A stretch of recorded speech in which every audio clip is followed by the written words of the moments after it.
네, 할렐루야. 네, 말씀 들으러 오신 성도님들 환영하고 축복합니다.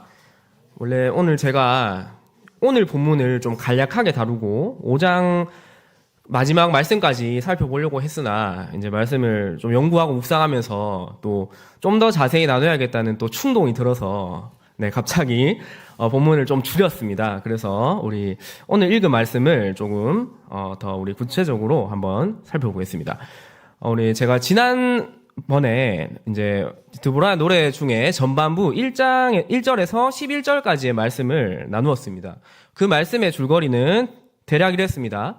이제 먼저 하나님을 찬송했습니다. 이 승리를 주신 하나님에 대해서 찬양했고, 또 승리를 주셨을 뿐만 아니라 구원을 위해서 이 백성들에게 친히 산 가운데에서 임재하신, 내려오신 그 하나님을 적극적으로 찬양했습니다. 그리고 두 번째로는 그 가운데에서 백성들이 일체감을 가지고 하나 되어서 또 전쟁에 함께 참여한 것을 이제 칭찬하는 내용들이 있었습니다. 그래서 남녀노소 할 것 없이 전쟁에 참여했던 자와 우물가에 있었던 여자들까지 전 이스라엘 공동체가 함께 이 전쟁의 승리를 기뻐하는 그런 내용이었습니다. 그래서 전반부의 내용만 보면 이 전쟁은 처음부터 끝까지 긍정적인 요소로만 이루어진 것으로 보입니다. 그래서 만약에 이 내용으로 이 노래가 끝이 났다면 더할 나위 없이 좋았을 것입니다. 그런데 오늘 나오는 이 본문을 살펴보면 드보라는 이제 이어지는 내용을 통해서 앞에서 했던 내용과는 조금 다른 이야기를 들려주고 있습니다. 그래서 우리 그 부분을 한번 살펴보겠습니다. 먼저 이 12절부터 이 말씀이 시작되는데, 12절에서 이제 새로운 분위기의 노래를 드보라가 이어나가는데, 우리 12절 말씀을 다시 한번 같이 읽어보겠습니다. 시작.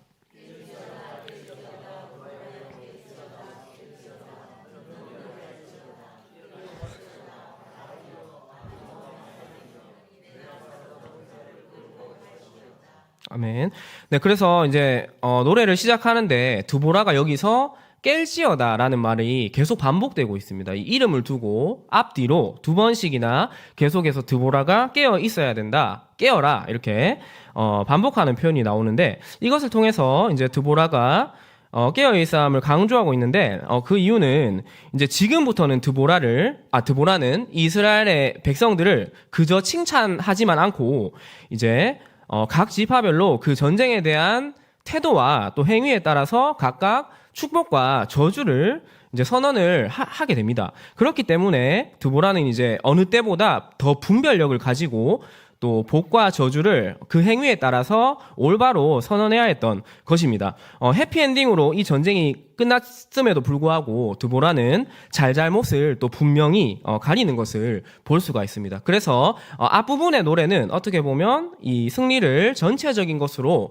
그래서 이제 은혜의 관점에서 좀 더 살펴보고 있고, 이제 이 뒷부분은 좀 더 이 진리의 관점에서 보면서 이제 잘잘못을 명확히 하고 있습니다. 그래서 이 은혜의 관점에서 본다면 어쨌든 결과적으로 이스라엘은 승리했기 때문에 이번 전쟁에 적극적으로 참여하지 못한 지파일지라도 조금 격려할 수도 있습니다. 뭐 사정이 있었으면 참여를 못했을 수도 있지, 다음번에 비슷한 상황이 생기면 다음번에 잘하면 되지, 뭐 이런 식으로 이제 적당히 넘길 수도 있습니다. 그것이 사실 더 인간적으로 봤을 때는 갈등 없이 더 좋은 대처라고 볼 수도 있겠죠. 그러나 이제 진리의 관점에서 보면 이 사건은 하나님의 말씀에 대한 순종함과 불순종의 문제였던 것입니다.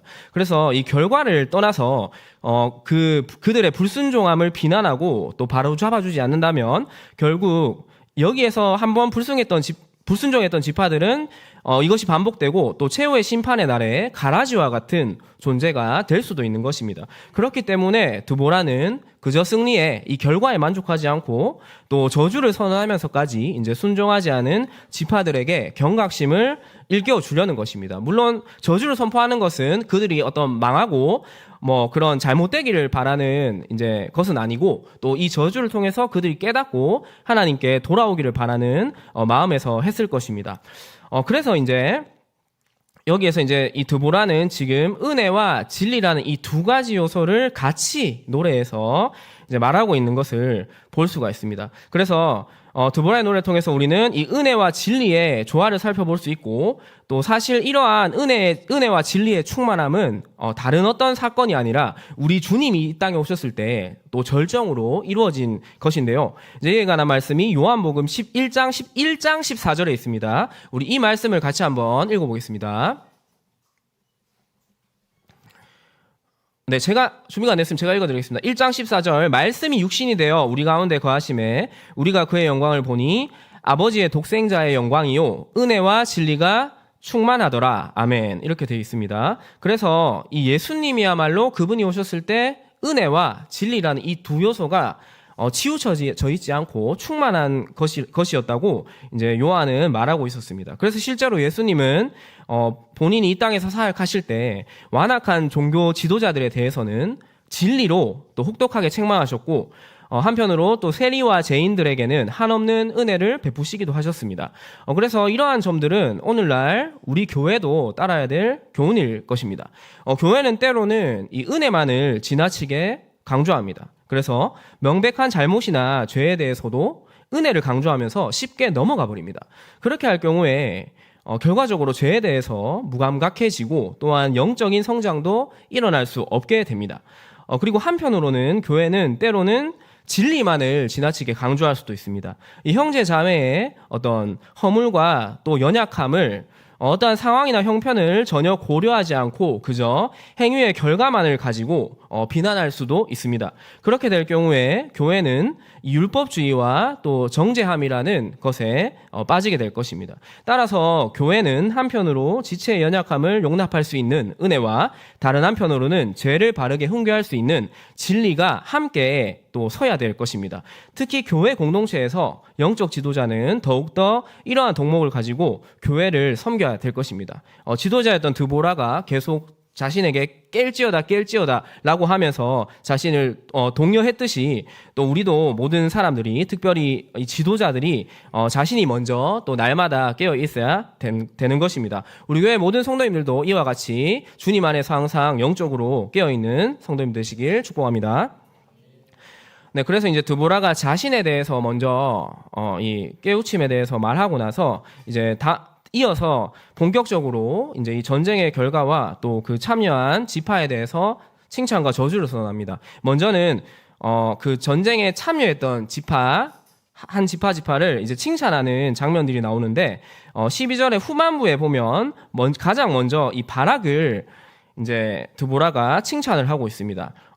이 바락은 전쟁을 지휘하였고 또 많은 포로를 노획한 그 전과를 통해서 이제 그를 높여주고 있는 것이죠. 그런데 이제 여기서 주목해야 될 단어가 하나 있는데, 이제 드보라가 바락을 일어날지어다, 이런 지금 표현을 쓰고 있는 것을 볼 수 있습니다. 근데 여기서 일어나라는 것은 뭐 단지 자리에서 일어나라 이런 뜻일 수도 있겠지만, 이제 사사기 3장 9절과 15절에 보면 이제 첫 번째 사사와 두 번째 사사였던 온니엘과 에훗이 각각 사사로 세워질 때 이 동일한 단어가 쓰여집니다. 그래서 이 두 구절에 여호와께서 이스라엘 자손을 위하여 한 구원자를 세우셨으니 할 때 이 세우셨으니와 또 바락에게 지금 했던 단어가 같은 단어인 것입니다. 그래서 이 드보라는 지금 어떤 사사로서의 직분을 자기 혼자 독점하지 않고 역시나 이제 백성들을 지도했던 이 바락의 리더십도 인정하고 그도 기꺼이 구원자로 인정하고 있는 것입니다. 그래서 그런지 몰라도 훗날에 이제 히브리서 저자는 11장에서 믿음의 선진들에 관한 글을 썼는데요. 거기에 나오는 명단에 보면 이제 사사들이 나오는 목록에 특이하게도 이 드보라가 아니라 바락이 이제 나오는 것을 볼 수 있습니다. 이것이 히브리서 11장 32절에 있는데 우리 이 말씀을 같이 한번 읽어보겠습니다. 시작.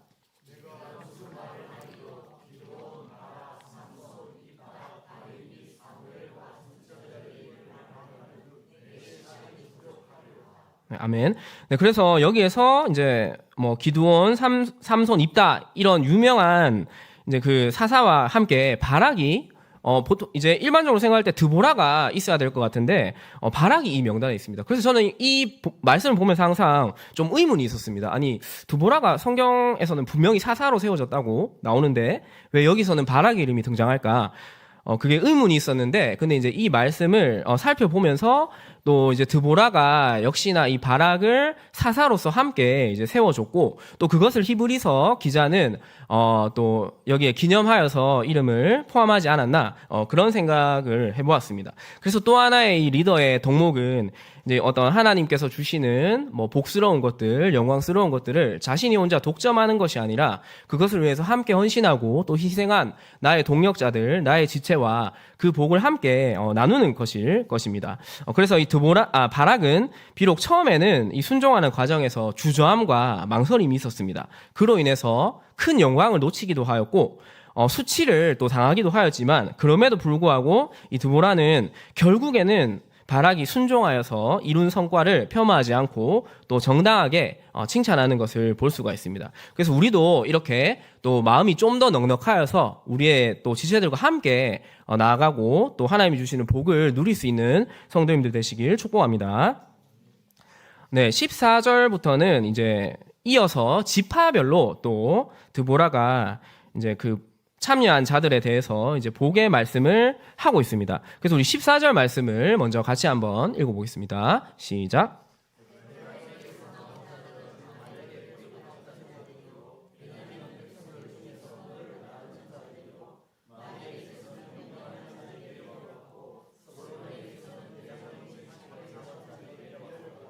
아멘. 네, 그래서 여기에 이제 여러 지파들이 나오고 있습니다. 먼저는 에브라임 지파가 언급이 되고 있습니다. 그런데 이제 이 에브라임 지파에 대해서 특별히 특징적인 것은 이 지파가 아말렉의 뿌리 박힌 자들, 이렇게 말을 하고 있습니다. 그런데 에브라임은 이 요셉의 두 아들 중에 한 명으로 명백히 이스라엘의 족장의 자손입니다. 그럼에도 불구하고 왜 여기서 이 아말렉의 뿌리 박힌 자라고 표현을 했을까요? 이것은 우리가 사사기 12장 15절 말씀을 보면 힌트를 얻을 수 있습니다. 이 말씀을 12장 15절 말씀을 같이 한번 읽어보겠습니다. 시작.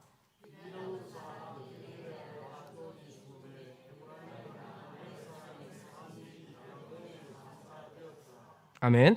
네, 그래서 여기에 보면 이제 에브라임이 받은 땅이 지금 아말렉 사람과 공존하는 상황이라는 것을 알 수가 있습니다. 사실 사사기에 들어서면 어느 지파도 완전히 이방인들을 몰아내지 못하고 공존하는 현상이 일어나고 있는데, 특별히 에브라임은 아말렉이 그 잔당들이 계속해서 같이 저항하면서 살았던 것 같습니다. 이 아말렉들은 광야에서 떠돌아다녔던 유목민들이고 또 굉장히 야만적인 그런 잔인한 그런 종족이었습니다. 그렇기 때문에 만약에 이 에브라임이 지금 이런 상황에서 시스라와의 전쟁에서 군대를 파견한다면 언제든지 아말렉이 그 빈틈을 노리고 공격할 수가 있는 상황이었습니다. 출애굽할 때도 사건을 보면 이 아말렉들은 빈틈을 노려서 이제 이스라엘이 그 광야를 지나갈 때 뒤에서 처진 자들을 공격하는 그런 또 비열함을 보이기도 했습니다. 그래서 그러한 기억이 있었기 때문에 사실 군대를 보내는 게 쉽지 않았을 것입니다.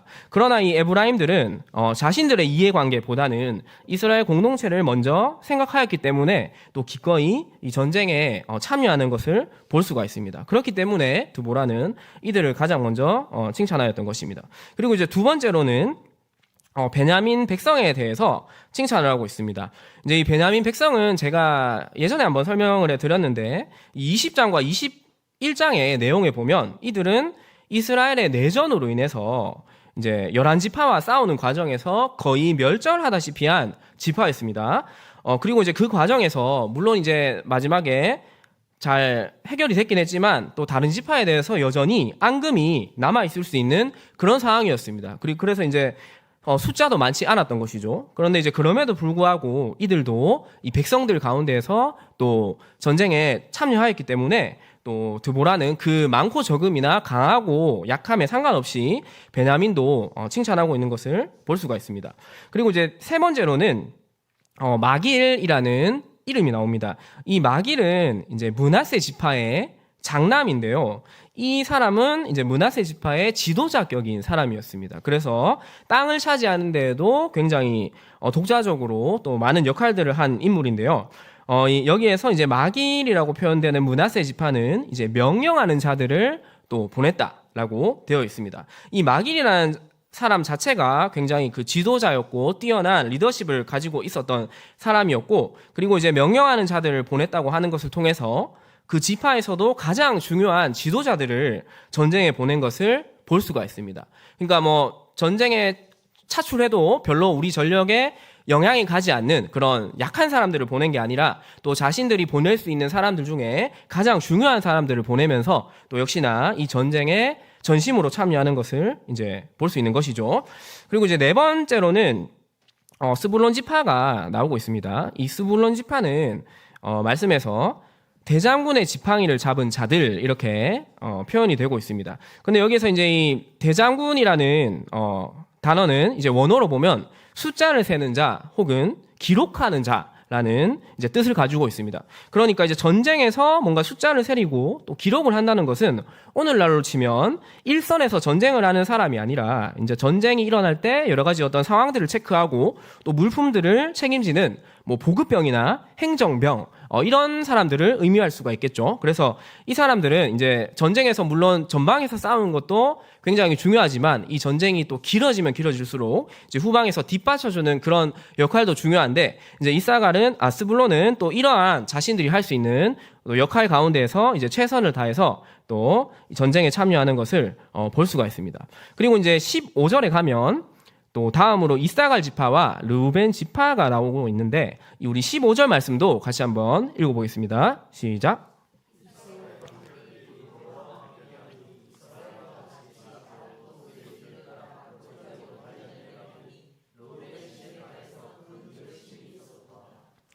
아멘. 네, 그래서 이제 이사갈 지파 같은 경우에는 바락도 그의 뒤를 따라 골짜기로 달려 내려갔다 이렇게 표현되고 있습니다. 그래서 여기서 이제 골짜기라는 것은 전투에 가장 치열했던 장소인 그 격전지였던 것입니다. 그리고 이제 바락도 같이 따라갔다고 하니까 실제적으로 가장 치열했던 그 전쟁의 장소였던 것입니다. 그런데 이제 이런 곳에 또 이사갈은 위협을 무릅쓰고 이제 지도자들을 파견했던 것을 볼 수가 있습니다. 그래서 이러한 내용들을 통해서 이제 이 다섯 지파들은 전쟁의 공헌도는 서로 다를 수 있고 또 역할들도 달랐습니다. 그럼에도 불구하고 자신들이 처한 상황에서 최선으로 이 전쟁에 함께 참여하고 있었고 바로 이 사실이 중요한 것입니다. 그래서 우리도 이 온전한 순종이나 성과가 중요한 것이지 온전한 순종이 중요한 것이지 얼마나 많은 성과를 내느냐 열매를 많이 맺었느냐 이것이 더 중요한 것은 아닌 것입니다.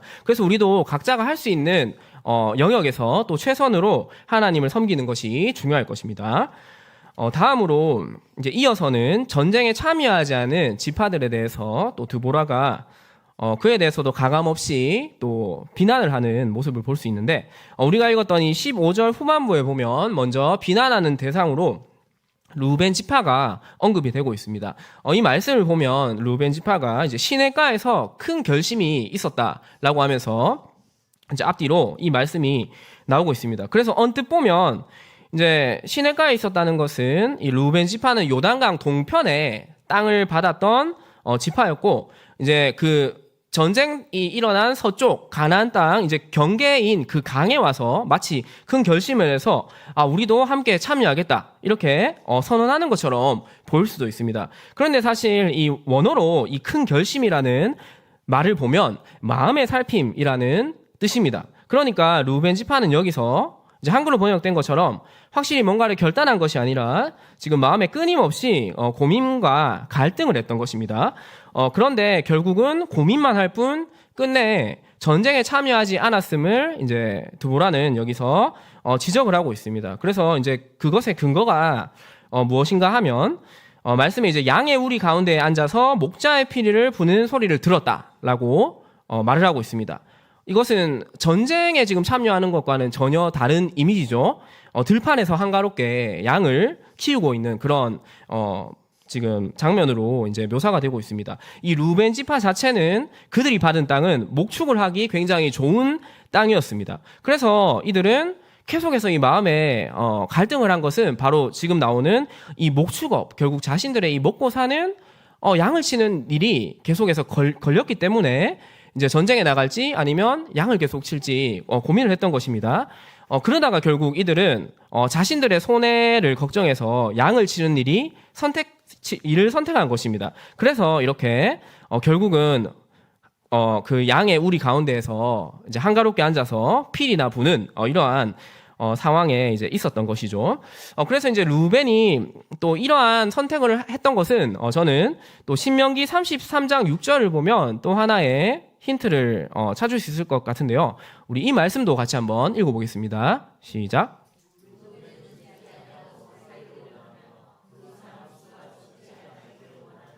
아멘. 네, 그래서 이 말씀에 보면 이제 루벤 지파는 모세가 죽기 전에 이제 지파별로 기도를 하였는데 이제 루벤에 대해서는 적어진 인구를 위해서 기도할 정도로 루벤의 수가 많지 않았다는 것을 알 수 있습니다. 따라서 이제 이 시기도 모세가 죽은 후에 그렇게 오래 지나지 않았기 때문에 이들은 숫자가 적었을 것이고 따라서 군사를 보낼 수적 여력이 우리는 부족하다고 생각했을 것입니다. 그러나 이것은 사실 이 앞에서 살펴보았던 숫자가 적음에도 또 참여했던 베냐민과 상당히 또 대조되는 그런 선택인 것이죠. 또한 베냐민은 12지파 중에 가장 막내의 위치에 있었고 루벤은 첫째 장자의 위치에 있었음에도 불구하고 서로 다른 선택을 하면서 루벤의 이런 또 잘못이 더욱더 부각되는 것을 볼 수가 있습니다. 그리고 이제 또 하나 이 루벤에 대해서 제가 나누고 싶은 것은 이제 지파의 조상인 그 루벤 자체에 우리가 그의 행실을 살펴보면 또 특징적인 것이 있는데 이 루벤은 항상 마음의 결심은 있으나 뭔가 우유부단하고 결국 그래서 마음에 정한 바를 제대로 실행하지 못한 그런 인물이었습니다. 이 예를 이제 제가 요셉의 이야기에서 한 두 가지 정도를 살펴보려고 하는데 먼저 이런 사건이 있었습니다. 이제 요셉이 형들의 시기를 받아서 이제 채색옷을 뺏기고 또 구덩이에 이제 던져져서 이제 죽이려는 그런 상황이었습니다. 형제들이 이제 요셉을 짐승에게 물어뜯긴 걸로 위장해서 죽이려고 한 것이죠. 그런데 이제 이런 위기에서 가장 먼저 요셉을 살리기 위해서 나서는 사람이 루벤입니다. 이제 창세기 37장 21절에 보면 이렇게 나와 있습니다. 루벤이 듣고 요셉을 그들의 손에서 구원하려 하여 이르되 우리가 그의 생명은 해치지 말자라고 하면서 여기서 루벤이 가장 먼저 이 요셉에 대한 살리려고 하는 그런 결심을 하는 것을 볼 수가 있습니다. 그런데 조금만 더 이제 읽어보면 37장 26절에서 이 일은 결국 다른 형제가 합니다. 보면 유다가 자기 형제에게 이르되 우리가 우리 동생을 죽이고 그의 피를 덮어둔들 무엇이 유익할까라고 하면서 결심은 루벤이 먼저 했으나 구체적인 계획을 세우고 또 실행하는 것은 유다인 것을 볼 수가 있습니다. 그리고 이제 더 중요한 것은 37장 29절의 말씀인데 여기에 보면 이렇게 되어 있습니다. 루벤이 돌아와 구덩이에 이르러 본즉 거기 요셉이 없는지라 옷을 찢고 아우들에게로 되돌아와서 이르되 아이가 없도다 나는 어디로 갈까 이렇게. 그래서 중요한 것은 루벤이 자리에 없다가 지금 돌아왔다는 것입니다. 그러니까 결정적으로 루벤은 요셉을 살리려 하는 정작 계획한 현장에는 없었던 것입니다. 어딘가에 피해 있다가 상황이 종료되자 돌아와서 슬픈 기색을 했을 뿐이었던 것이죠. 그래서 아마 루벤은 여기에서도 어떤 그 결과를 생각했을 때 뭔가 위험성이 있으니까 실제로 이제 팔려가는 현장에서는 또 몸을 뺐다가 사렸다가 이제 상황이 종료되니까 또 나와서 이렇게 슬픈 척을 하는 그런 또 마음과 행동이 다른 모습을 볼 수가 있는 것입니다. 그리고 루벤에 대한 이제 두 번째 사건은 훗날 요셉이 애굽의 총리가 되어서 이제 그 형제들이 곡식을 받기 위해서 찾으러 왔을 때 요셉을 찾아왔을 때 이제 시므온을 가둡니다. 가두고 나서 이제 다른 형제들을 보내주면서 너희가 베냐민을 데리고 와야만 내가 시므온을 풀어주고 또 다시 왔을 때 곡식을 주겠다 이렇게 말을 합니다. 그리고 그때 보낼 때는 곡식을 가득 담아서 돈과 함께 이제 돌려보냅니다. 이때 또 이제 야곱에게 그 나머지 형제들이 도착했을 때 이 사실을 알릴 때 루벤이 먼저 나서서 이렇게 말합니다. 창세기 42장 37절인데요. 루벤이 그의 아버지에게 말하여 이르되 내가 그를 아버지께로 데리고 오지 아니하거든 내 두 아들을 죽이소서 그를 내 손에 맡기소서 내가 그를 아버지께로 데리고 돌아오리이다. 이렇게 말하면서 지금 언뜻 보면 또 루벤이 역시나 장남으로서 이 집안의 위기를 해결하기 위해서 자기가 뭔가 적극적으로 나서겠다고 하는 것처럼 보입니다. 근데 사실 이때 장면을 우리가 생각해 보면 지금은 이제 애굽에서 막 돌아온 상황이기 때문에 이제 요셉에게 곡식을 두둑히 받은 상황이고, 그래서 지금 당장은 애굽에 갈 필요가 없었던 상황입니다. 그래서 이 곡식이 떨어질 때까지는 애굽에 가지 않아도 되는 안전한 상황이었기 때문에, 이런 상황에서는 또 르우벤이 자신이 뭔가 큰 일을 하겠다고 자청을 합니다. 그런데 이제 곡식이 다 떨어지고 나서 정말로 애굽으로 가야 될 때는 다시 또 다른 형제가 이 사건을 주도합니다. 이제 창세기 43장 9절에 보면 이게 유다가 한 말인데요. 내가 그를 위하여 담보가 되오리니 아버지께서 내 손으로 그를 찾으소서. 내가 만일 그를 아버지께 데려다가 아버지 앞에 두지 아니하면 내가 영원히 죄를 지리이다. 이렇게 말합니다. 그래서 여기서도 이제 진짜 곡식이 떨어져서 정말 나서야 될 때는 또 유다가 다시 한번 나서는 것을 볼 수가 있습니다. 그리고 이제 이 말씀을 보면 특별히 유다는 일이 잘못되면 자기가 저주를 받겠다고 했는데, 이제 앞에 르우벤이 했던 말과 비교해 보면 르우벤은 일이 잘못되면 자기 두 아들을 죽이라고 하는 것을 볼 수 있습니다. 그래서 여기에서도 역시나 실패의 책임을 아들을 통해서 해결하는 모습을 보이는 거죠. 그래서 이제 이와 같이 이 르우벤은 매사에 마음이 있고 또 결심까지 하는데, 항상 그것을 실제로 행해야 될 때 그렇게 하지 못하는 모습을 보여주고 있습니다. 그래서 이 처음에는 망설였으나 결국에는 행동했던 바락과는 또 오히려 대조되는 모습을 보여주고 있는 것이죠. 그래서 이제 제가 이렇게 다른 지파에 비해서 지금 르우벤의 이야기를 조상의 이야기까지 하면서 살펴본 것은, 이제 르우벤과 이 르우벤 지파의 모습이 우리의 모습과 가장 닮아있기 때문입니다. 그래서 하나님께 순종하는 데에는 항상 이 도전과 모험이 따르는 것이죠. 그러한 순종은 진공 상태에서 이루어지는 것이 아니라 철저하게 우리의 일상과 또 현실 속에서 이루어지기 때문에 우리의 믿음의 이상은 냉혹한 현실과 계속 부딪히게 됩니다. 앞서 나온 여러 지파들의 순종 이야기는 굉장히 듣기에는 좋습니다. 우리의 기분을 상쾌하게 해주고 또 우리의 마음을 뜨겁게 해주고 용기를 주기도 합니다. 그러나 마음의 감동을 받은 것과 그 삶을 살아내려고 할 때 우리는 앞의 지파들과 같이 흔쾌히 순종하기보다는 내 안에 있는 르우벤 지파의 모습을 보게 되는 것이 사실입니다.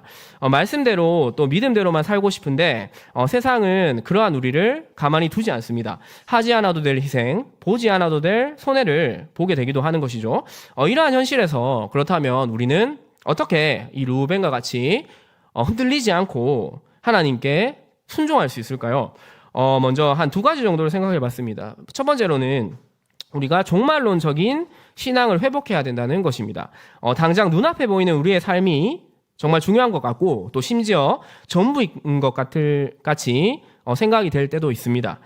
그러나 이 삶은 영원한 것이 아니라는 것, 이 땅에서의 잠깐의 삶 이후에 영원한 하나님의 나라가 있음을 우리가 기억하고 또 그 나라를 바라볼 때 우리는 현실에서 조금 손해가 있더라도 또 믿음의 삶을 살아갈 수 있는 것입니다. 그리고 두 번째로는 하나님의 심판은 공의롭고 엄중하다는 사실을 기억하는 것입니다.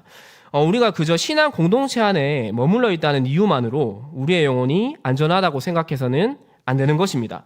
이스라엘이 승리를 거두었을지 몰라도 하나님은 드보라를 통해서 순종한 자와 불순종한 자를 정확히 가려내시고 각각의 행위에 상응하는 복과 저주를 선포하고 계십니다. 하나님은 우리의 모든 행위를 기억하시고 최후의 날에 그 행위대로 상급을 주실 것입니다. 마지막 날에 이 알곡과 가라지를 분리하실 때 우리는 가라지가 되지 않도록 날마다 하나님과 생생한 개인적인 관계를 맺고 또 그분의 뜻에 순종하면서 살아야 될 것입니다. 그래서 우리가 이 하늘 소망을 바라보면서 또 심판하시는 그 하나님을 날마다 기억하면서 사시는 여러분들이 되시길 소망합니다. 네, 그리고 이제 이어서 17절 이하에 계속해서 이제 이어지는 불순종한 지파들의 명단이 나열되고 있는데요. 우리 17절 말씀도 같이 한번 읽어보겠습니다. 시작.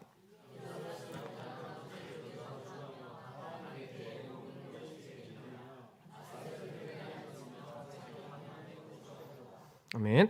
네, 그래서 여기서 이제 새 지파가 추가적으로 이제 비난을 받게 됩니다. 이 지파들은 심지어 이제 르우벤과 달리 처음부터 전쟁에 참여할 마음조차 없었던 그런 지파들이었던 것 같습니다. 먼저는 이제 길르앗 지파가 나오는데 길르앗은 이제 지파가 아니라 이 지명 이름인데 여기에 보면 요단강 저쪽에 거주하였다라고 되어 있습니다. 그래서 요단강 동편에는 이제 르우벤 지파와 갓 지파와 므낫세 반 지파가 살고 있었는데 이 길르앗은 갓 지파를 의미하는 이제 용어입니다. 갓 지파는 이제 지리적으로 요단 동편에 떨어져 있었기 때문에 굳이 전쟁에 참여할 필요성을 못 느꼈던 것입니다. 그러니까 오늘날 우리말 속담으로 말 그대로 강 건너 불구경을 한 것이죠. 그래서 이 인간의 이기심은 자기가 직접 영향을 받을 때에만 적극적으로 그 문제에 또 개입하게 하기도 합니다. 그래서 이제 저도 이런 경험을 몇 번 했었는데, 이제 코로나가 이제 세계 처음에 발발되었을 때, 뭐 해외에서 사실 났을 때는 별로 뭐 크게 생각하지도 않고 관심도 없었습니다. 근데 그러다가 그 코로나가 이제 한국에 이제 들어왔다고 했을 때, 그때 조금 조심해야겠다 이런 저도 경각심을 가지고 있었지만, 그때도 뭐 크게 막 뭐 기도를 한다거나 뭐 간절하게 생각하진 않았습니다. 그런데 이제 나중에 이 코로나가 대구에서 그 신천지 사태 때문에 완전 대구가 초토화되지 않았습니까? 그때서야 제가 참 간사한 것이, 제가 이제 위태롭게 되니까 그때서야 하나님께 막 기도하고, 또 주변에 이제 대구에 살지 않는 다른 동역자들에게까지 기도 제목을 나누면서 이렇게 기도하는 저 자신을 또 보았습니다. 그리고 이제 뭐 우리나라 이제 동성애 문제도 뭐 계속해서 지금 이슈가 되고 있는데,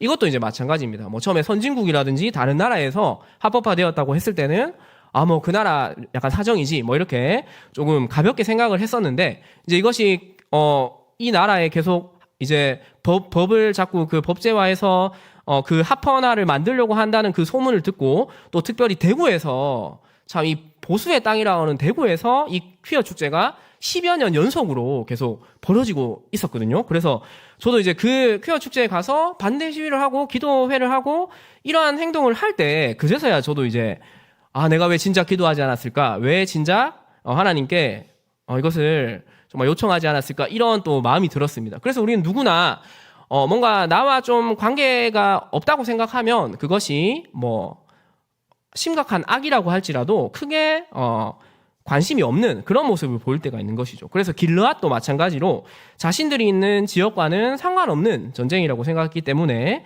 이제 이러한 참여를 하지 않았던 것을 볼 수가 있습니다. 그리고 이제 두 번째와 세 번째로는 단 지파와 아셀 지파가 나오는데, 이들의 이유는 똑같습니다. 단은 이제 배에 머물렀다고 하고, 또 아셀은 해변에 앉으며 자기 항만에 거주했다고 합니다. 그래서 이 두 지파가 받은 땅은 이제 이 바다, 이 해안가가 이제 접경한 그런 지역이었습니다. 그래서 이들은 이제 해상 무역을 통해서도 이제 그 수입을 벌었었는데요. 그러니까 한마디로 이들도 지금 경제적인 이유 때문에 전쟁에 불참했다는 것을 볼 수가 있습니다. 특별히 여기서 마지막으로 나오는 이 아셀 지파는 전투 장소와도 사실 멀지 않았던 굉장히 인접한 지역에 있었던 지파임에도 불구하고 이제 불참을 하는 것을 볼 수가 있습니다. 그래서 이제 이와 같은 여러 가지 이유로 드보라는 역시나 이런 또 하나님께 불순종한 것들을 그냥 지나가지 않고 또 선포하는 것을 볼 수가 있습니다. 그리고 나서 이제 비난받을 지파들 비난하고 나서 마지막에 드보라는 특별히 또 칭찬받아야 될 두 지파를 언급하면서 이제 마무리를 합니다. 그래서 우리 18절 말씀을 같이 한번 읽어보겠습니다. 시작.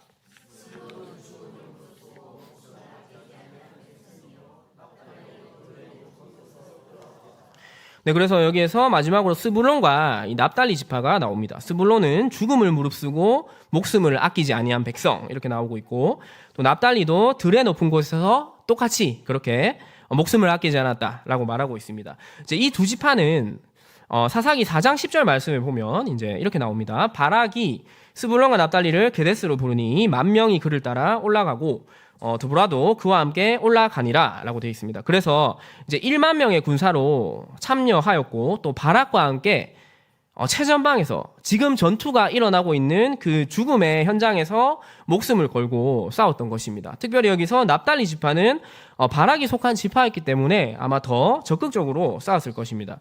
그래서 이제 하나님은 이와 같이 하나님 나라를 위해서 가장 큰 희생과 또 헌신한 자들을 기억하시고 또 그들을 특별히 칭찬하는 것을 볼 수가 있습니다. 그래서 이제 저는 지금까지 이 각 지파에 대한 하나님의 그 행위에 따른 이제 복과 저주를 살펴보았는데요. 말씀을 정리해 보겠습니다. 먼저는 첫 번째로 우리는 이 말씀을 보면서 이 무임승차의 신앙생활을 경계해야 한다는 것을 알 수 있습니다. 이스라엘이 시스라와의 전투에서 승리했기 때문에 이스라엘은 평화를 누리게 되었습니다. 그것은 전쟁에 참여했든 참여하지 않았든 모든 지파가 함께 누릴 수 있었던 복이었습니다.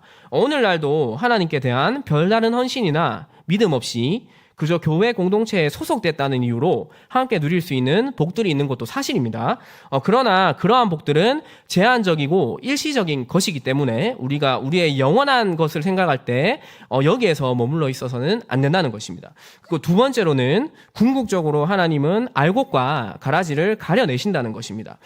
예수님의 이 알곡과 가라지의 비유에서도 알 수 있듯이 얼마간에는 믿음의 공동체 안에 있다는 것 자체로 공동체가 받는 복을 함께 누릴 수 있습니다.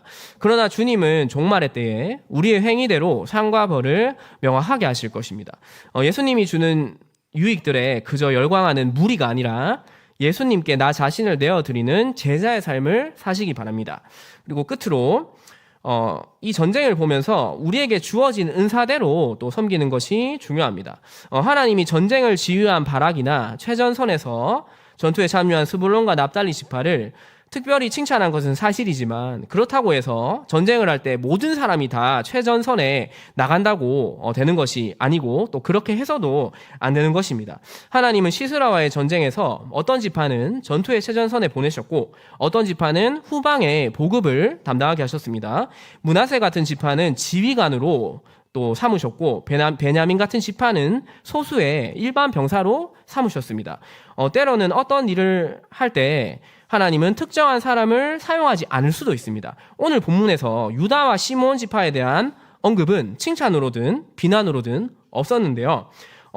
이것은 아마 이 두 지파가 가장 남쪽에 있었기 때문에 그 먼 위치 때문에 이제 드보라가 이들을 소집해서 제외했을 수도 있었을 것입니다. 근데 사실 인간적으로 생각했을 때 사사기에서 유다 지파가 가장 막강한 지파였고 또 전쟁을 할 때도 가장 성공적이었고 또 첫 사사가 배출된 지파였기 때문에 이들이 만약에 참여했으면 인간적으로 더 좋고 뭔가 사기를 끌어올릴 수도 있었을 것인데 그런데 하나님이 부르시지 않았기 때문에 드보라도 이들을 제외시킨 것입니다. 그래서 이제 하나님께서 각자에게 이 공동체를 섬기도록 주신 은사와 또 각자에게 맡겨주신 역할이 있는 것입니다. 해야 될 일을 충실히 하지 않는 것 못지않게 또 성도가 저지를 수 있는 실수는 과도한 열정으로 인해서 하나님이 다른 나의 형제 자매에게 맡기신 일까지도 자신이 주도적으로 뭔가를 하려고 하고 또 영향력을 행사하려는 그런 일인 것입니다.